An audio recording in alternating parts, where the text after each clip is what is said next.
qu'ils étaient en train de fuir le Vélodrome à la fin. Mais les mecs, c'est quoi le souci? Pourquoi ils étaient en train de partir avant la fin du match?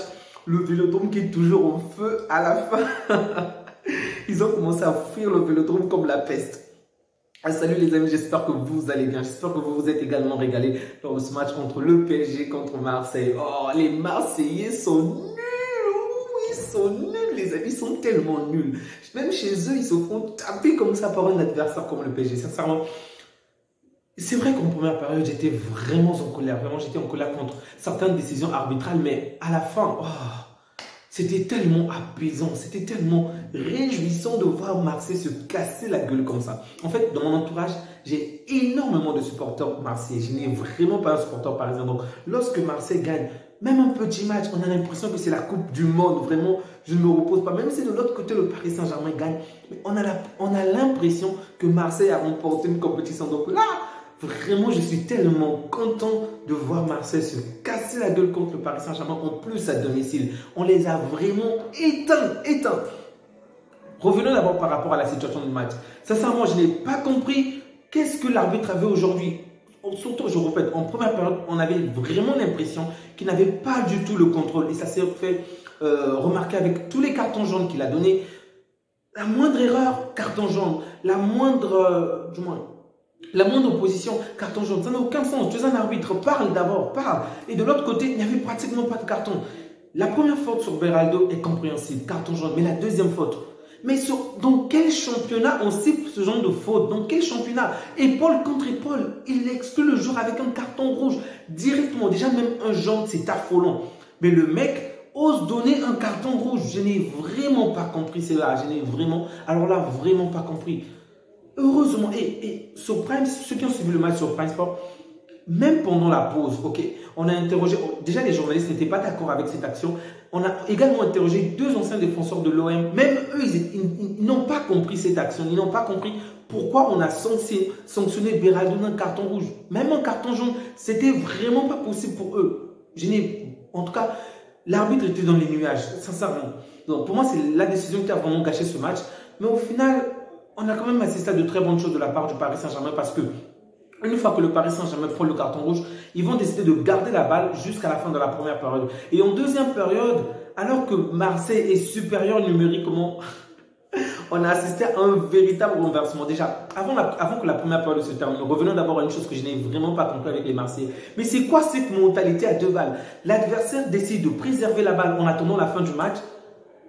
Eux également, ils ne font aucune pression. Mec, attendez.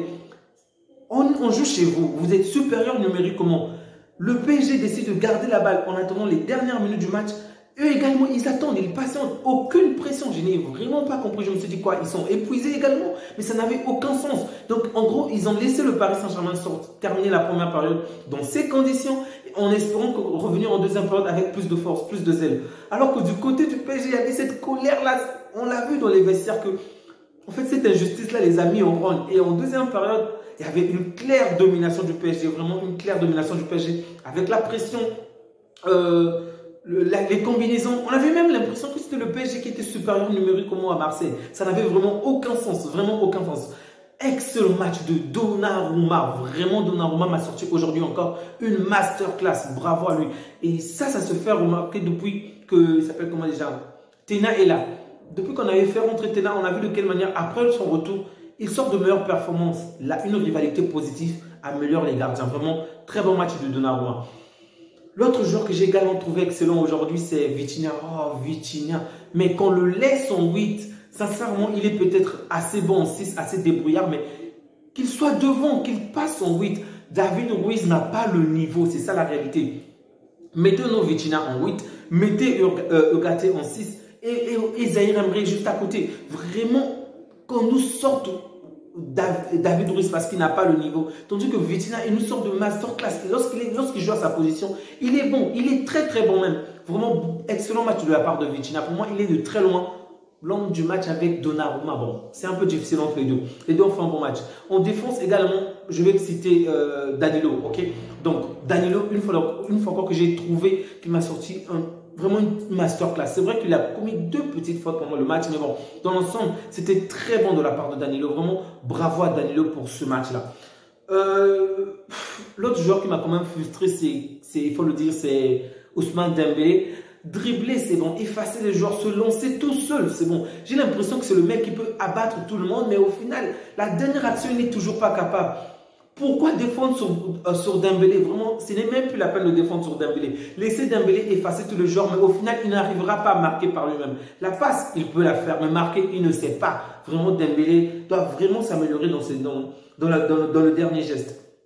Un autre joueur que j'ai également trouvé, on va dire, assez intéressant, c'est Kangin qui est rentré. Ok, il n'a pas eu énormément de temps de jeu, mais j'ai vraiment aimé le voir jouer, ça m'a quand même fait plaisir. Donc, dans l'ensemble, une nette domination du PSG, c'est vraiment à féliciter. Du côté de Marseille, le joueur que j'ai quand même trouvé assez débrouillard, en tout cas par lui-même, c'est Aubameyang. Il a fait de très bonnes performances, mais Marseille a énormément manqué d'efficacité. Ok, ils n'ont vraiment pas été efficaces. Sinon, ce match aurait pu avoir un score différent. Déjà, aux alentours de la 30e minute, 35e minute, les deux équipes auraient pu marquer au moins il aurait pu avoir 2 buts pour chacune des deux équipes, mais bon. Ces deux équipes ont quand même manqué d'efficacité, mais ensuite, le PSG s'est rapidement imposé et a éteint le match en deuxième période avec l'entrée de Gonzalo Ramos. Vraiment, c'était beau à voir. C'était vraiment beau à voir. Une fois qu'on avait sorti Mbappé Ousmane Dembélé, on a vu une vraie différence. Ok, on a vu de quelle manière le PSG a quand même énormément subi par l'offensive marseillaise, mais au final, petit à petit, on les a éteints. Ils avaient de bonnes actions, mais il y avait aucun danger, du moins pas danger, mais ils n'avaient vraiment aucune efficacité offensive. Donc, au final, le PSG a réussi à s'en sortir avec une ou deux belles passes et ensuite se lancer directement dans le camp adverse. Un bon match aussi de Hakimi que j'ai failli oublier. Lui également, il a fait un bon match.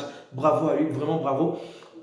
J'aimerais juste que les joueurs, par exemple, puissent davantage mieux gérer leurs émotions parce que face à un arbitre qui sort constamment des cartons aujourd'hui, en tout cas, l'arbitre a énormément sorti des cartons. C'est peut-être la pression du Vélodrome qui a fait cela, mais en tout cas, je ne l'ai pas trouvé rassurant, surtout en première période. En deuxième période encore, ça va, mais en première période, je pense qu'il a manqué de contrôle dans le jeu. Ok, la moindre action, il sanctionnait les joueurs parisiens. La moindre action, il était contre eux, mais bon. On va dire que ce sont les supporters qui ont eu une énorme incidence sur lui. Donc, le Paris Saint-Germain qui préserve sa première place. Marseille, une fois de plus, se casse les dents dans ce classement. Ça me fait tellement plaisir de ne pas les voir par exemple dans le top 4. Vraiment, je ne suis pas fan de cette équipe, vous le savez si bien. Donc, je souhaite le meilleur au PSG pour la suite.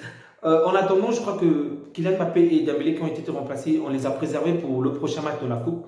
Ça sera pour les demi-finales. Donc, je pense que Luis Enrique a quand même bien géré l'équipe aujourd'hui. Il a quand même fait une bonne gestion en championnat. Donc, une fois de plus, bravo aux joueurs de Luis Enrique. L'équipe s'améliore petit à petit. Il nous avait dit que c'est en février qu'on devait voir la meilleure équipe, la meilleure version du PSG, mais je crois que c'est en mars qu'on l'a vraiment vu.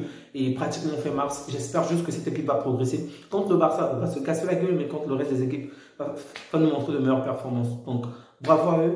Excellente soirée à eux. Vous, les amis, n'oubliez surtout pas de liker si vous avez aimé, de disliker si ce n'est pas le cas, de me faire part de vos commentaires. Ça me ferait toujours plaisir de vous lire.